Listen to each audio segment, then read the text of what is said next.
ನಮಸ್ತೆ ಸ್ನೇಹಿತರೆ, ಎಲ್ಲರಿಗೂ ಶ್ರೀಪ್ರಿಯಸ್ ಅಡುಗೆ ಮನೆಗೆ ಸ್ವಾಗತ. ಇವತ್ತು ನಾನು ಕಡಲೆಬೇಳೆ ಮತ್ತೆ ಹೆಸರು ಬೇಳೆನ ಯೂಸ್ ಮಾಡಿಬಿಟ್ಟು ಪಾಯಸ ಮಾಡೋಣ ಅನ್ಕೊಂಡಿದ್ದೀನಿ. ತುಂಬಾನೇ ರುಚಿಯಾಗಿರುತ್ತೆ. ನೀವು ಕಡಲೆಬೇಳೆ ಪಾಯಸ ಮತ್ತೆ ಹೆಸರು ಬೇಳೆ ಪಾಯಸನ ಮಾಡಿರೋದು ಕೇಳಿರ್ತೀರಾ. ಹಾಗೇನೆ ಎರಡನ್ನೂ ಒಟ್ಟಿಗೆ ಹಾಕಿ ಮಾಡೋದು ಹೇಗೆ ಅಂತ ನೋಡ್ಕೊಂಡು ಬರೋಣ ಬನ್ನಿ ನಾವಿವಾಗ.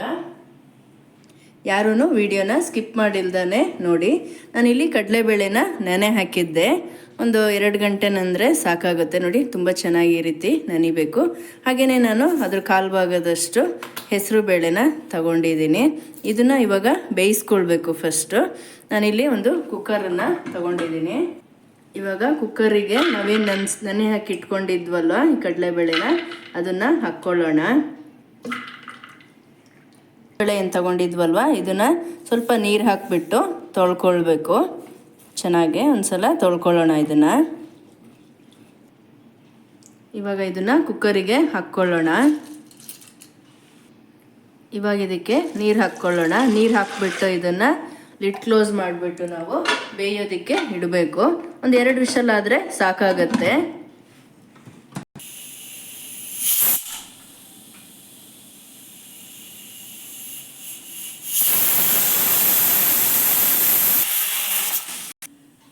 ನೋಡಿ 2 ವಿಷಲ್ ಆಗಿದೆ. ಇವಾಗ ನಾವು ವಿಷಲ್ ಹೋಗೋಷ್ಟೊತ್ತಿಗೆ ನಾನಿಲ್ಲಿ ಏನು ಕಾಯಿ ತುರಿನ ತಗೊಂಡಿದ್ದೀನಿ, ಒಂದು ಅರ್ಧ ಭಾಗದಷ್ಟು.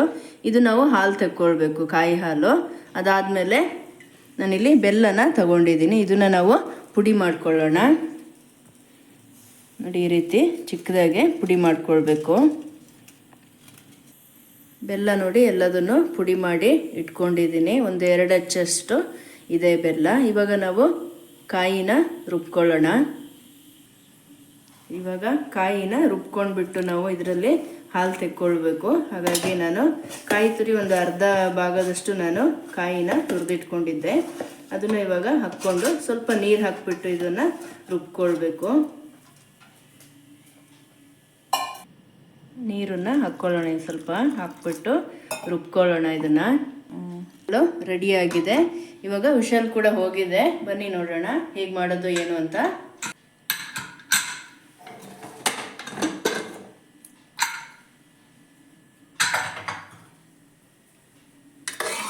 ನೋಡಿ ಚೆನ್ನಾಗೆ ಬೆಂದಿದೆ.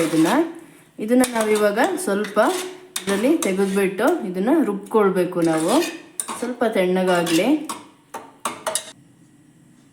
ಇದರಲ್ಲಿ ಸ್ವಲ್ಪ ಇವಾಗ ಪಾಯಸ ಬೇಯಿಸ್ಕೊಂಡಿದ್ವಲ್ಲ ಪಾಯಸಕ್ಕೆ, ಕಡಲೆಬೇಳೆ ಮತ್ತು ಹೆಸರು ಬೇಳೆ, ಅದನ್ನು ಸ್ವಲ್ಪ ಹಾಕ್ಬಿಟ್ಟು ಇದರಲ್ಲಿ ರುಬ್ಕೊಳ್ಳೋಣ.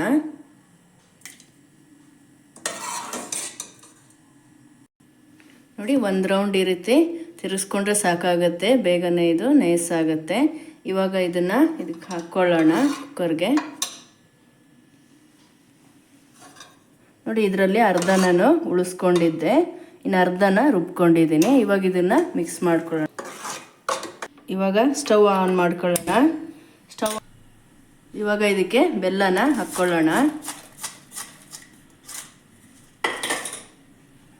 ಇವಾಗ ಕಾಯಿ ಹಾಲು ಏನು ಮಾಡಿ ಇಟ್ಕೊಂಡಿದ್ವಲ್ಲ ನಾವು, ಅದನ್ನು ಹಾಕ್ಕೊಳ್ಳೋಣ. ಇದಕ್ಕೆ ಮಿಕ್ಸ್ ಮಾಡಿ ಕುದಿಯೋದಕ್ಕೆ ಬಿಡಬೇಕು. ಬೆಲ್ಲ ಎಲ್ಲ ಕರಗಬೇಕು, ಅಲ್ಲಿವರೆಗೂ ನಾವು ಕುದಿಸ್ಕೊಳ್ಬೇಕು. ನಾವು ಏನು ಹಸುವಿನ ಹಾಲು ಹಾಕೋದಕ್ಕಿಂತ ಕಾಯಿ ಹಾಲು ಹಾಕಿದರೆ ತುಂಬ ರುಚಿಯಾಗಿರುತ್ತೆ. ಬೆಲ್ಲ ಹಾಕ್ತೀವಲ್ಲ ಆಗೂ ತುಂಬಾ ರುಚಿಯಾಗಿ ಬರುತ್ತೆ. ನೋಡಿ ಈ ರೀತಿ ದಪ್ಪ ಕೂಡ ಆಗಿದೆ, ಚೆನ್ನಾಗಿ ಬಂದಿದೆ ಪಾಯಸ ಕೂಡ ನಾವು ರುಬ್ಬಿ ಹಾಕೋದ್ರಿಂದ. ಇದನ್ನು ಇವಾಗ ಕುದಿಯೋದಕ್ಕೆ ಬಿಡೋಣ.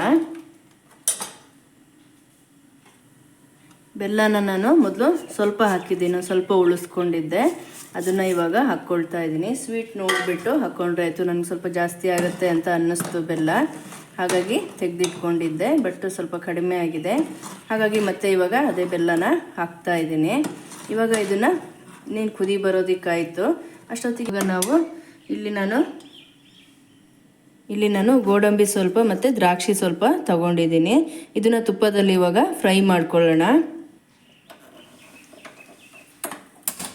ನಾನಿಲ್ಲೊಂದು ಚಿಕ್ಕದು ಬಾಣಲಿನ ತಗೊಂಡಿದ್ದೀನಿ. ಸ್ಟವ್ ಆನ್ ಮಾಡಿಬಿಟ್ಟು ಇದಕ್ಕಾದ್ಮೇಲೆ ತುಪ್ಪನ ಹಾಕ್ಕೊಳ್ಬೇಕು. ತುಪ್ಪನ ಹಾಕ್ಕೊಳ್ಳೋಣ. ಇವಾಗ ನಾನಿಲ್ಲೊಂದು 2 ಸ್ಪೂನಷ್ಟು ತುಪ್ಪನ ಹಾಕ್ಕೊಳ್ತಾ ಇದ್ದೀನಿ.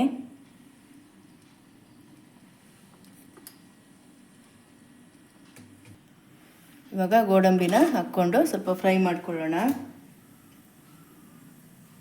ಇವಾಗ ನೋಡಿ ಇಷ್ಟು ಫ್ರೈ ಆಗಿದೆ. ಇವಾಗ ಸ್ಟವ್ ಆಫ್ ಮಾಡ್ಕೊಳ್ಳೋಣ.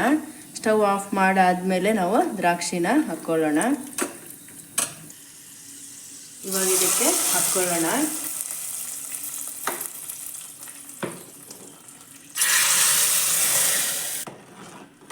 ನೋಡಿ ಇವಾಗ ಪಾಯಸ ರೆಡಿ ಆಯಿತು.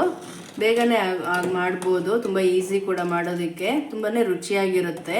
ಆದಷ್ಟು ನೀವಿದು ಕಡಲೆಬೇಳೆ ಪಾಯಸ ಮಾಡಬೇಕಾದ್ರೆ ಕಡಲೆಬೇಳೆ ಅಥವಾ ಹೆಸರುಬೇಳೆ ಏನು ಹಾಕಿ ಮಾಡ್ತೀವಲ್ವ, ಮಾಡಬೇಕಾದ್ರೆ ದೊಡ್ಡ ಕುಕ್ಕರ್ನ ತಗೊಳ್ಬೇಕು, ಯಾಕೆಂದರೆ ಉಪ್ಪು ಬರುತ್ತೆ ಇಲ್ಲಾದರೆ. ಹಾಗೆಯೇ ನಾವು ತೆಳ್ಳೂರು ಮಾಡ್ಕೊಳ್ಬೇಕು, ಯಾಕೆಂದರೆ ಇದು ಸ್ವಲ್ಪ ಆರಿದ ಮೇಲೆ ಮತ್ತೆ ಗಟ್ಟಿ ಆಗುತ್ತೆ. ನೋಡಿ ತುಂಬಾ ಈಸಿ ರೆಡಿಯಾಗಿ ಹೋಯಿತು. ನೀವು ಒಂದ್ಸಲ ಮನೇಲಿ ಇದನ್ನು ಟ್ರೈ ಮಾಡಿ. ನೋಡಿದ್ರಲ್ಲ ಫ್ರೆಂಡ್ಸ್, ಯಾವ ರೀತಿ ಕಡಲೆಬೇಳೆ ಮತ್ತು ಹೆಸರುಬೇಳೆ ಹಾಕ್ಬಿಟ್ಟು ಪಾಯಸ ಮಾಡೋದು ಅಂತ. ನೀವು ಖಂಡಿತ ಒಂದ್ಸಲ ಮನೇಲಿ ಟ್ರೈ ಮಾಡಿ, ಹಾಗೆ ಹೇಗಿತ್ತು ಅಂತ ಕಮೆಂಟ್ ಮಾಡಿ. ಈ ವಿಡಿಯೋ ಇಷ್ಟ ಆದರೆ ಲೈಕ್ ಮಾಡೋದನ್ನು ಮರಿಬೇಡಿ. ಹಾಗೆ ನಿಮ್ಮ ಫ್ರೆಂಡ್ಸಿಗೂ ಶೇರ್ ಮಾಡಿ. ಯಾರ್ಯಾರು ನನ್ನ ಚಾನಲ್ನ ಸಬ್ಸ್ಕ್ರೈಬ್ ಆಗಿಲ್ವೋ ಸಬ್ಸ್ಕ್ರೈಬ್ ಆಗಿ. ನೆಕ್ಸ್ಟ್ ನಾನು ಹಾಕೋ ಎಲ್ಲ ವಿಡಿಯೋಗಳನ್ನು ನಿಮಗೆ ನೋಟಿಫಿಕೇಶನ್ ಬರುತ್ತೆ. ನೀವು ಕೂಡ ಈ ರೀತಿ ರೆಸಿಪಿಗಳನ್ನ ಮನೆಯಲ್ಲಿ ಟ್ರೈ ಮಾಡ್ಬೋದು. ಹಾಗೆಯೇ ನೆಕ್ಸ್ಟ್ ಇಂಥದ್ದೇ ಒಂದು ಒಳ್ಳೆ ರೆಸಿಪಿಯೊಂದಿಗೆ ಭೇಟಿಯಾಗೋಣ. ಅಲ್ಲಿವರೆಗೂ take care, bye, thank you.